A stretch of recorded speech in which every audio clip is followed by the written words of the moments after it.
कसा जाणार आहे वृषभ राशीसाठी येणारं 2025 हे मी तुम्हाला सांगणार आहे. 2025 जर तुम्ही बघाल तर तुमचा गुरु आता सध्या तुमच्या स्वतःच्या घरामध्ये बसलेला आहे, वृषभ राशीमध्ये बसलेला आहे आणि राहू हा 11व्या घरामध्ये बसलेला. तर मी तुम्हाला सांगेन की आता तुम्हाला ना खूप साऱ्या गोष्टी करायची इच्छा आहे, नवीन बिझनेस करायची इच्छा वाटते, काहीतरी वेगळं करायचं वाटतंय किंवा राहू म्हटल्यावर टेक्नॉलॉजी दाखवतो मग किंवा रील बनवावे किंवा काही वेगळ्या गोष्टीमध्ये इन्व्हॉल्वमेंट करावी, ॲडव्हर्टाइजमेंट ह्याच्यामध्ये.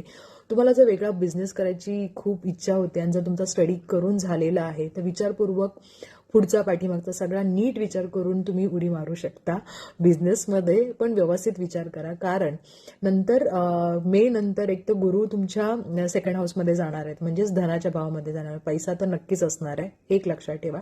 त्याचबरोबर शनी हे 11th हाऊसमध्ये जाणार आहे, त्यामुळे खूप असं काम करावंच लागेल. पैसाही व्यवस्थित देतील, अपॉर्च्युनिटी येतील. राहू 10th हाऊसमध्ये इट्स व्हेरी नाईस, खूप चांगला आहे. ज्यांची वृषभ राशी आहे त्यांच्यासाठी फार चांगला आहे, पण फार विचारपूर्वक शांतपणे सगळ्या गोष्टी जर केल्या तर नक्कीच तुमच्या आयुष्यामध्ये चांगल्या गोष्टी होतील. ज्यांना लग्न करायचं आहे त्यांना लग्न होण्याची शक्यता आहे, बेबी होण्याची शक्यता खूप छान आहे. त्याचबरोबर खूप सारी लोक आहेत वृषभ राशी ज्यांची शनी महादशा आणि गुरु महादशा चालली, तर त्यांना मी सांगेन की तुम्ही एक ज्याला फळ येतं असं झाड जर तुम्ही लावलं तर नक्कीच तुम्हाला फ्रुट्स जास्त येतात, म्हणजे चांगल्या गोष्टी तुमच्या आयुष्यात होतात. नक्की करा. Best of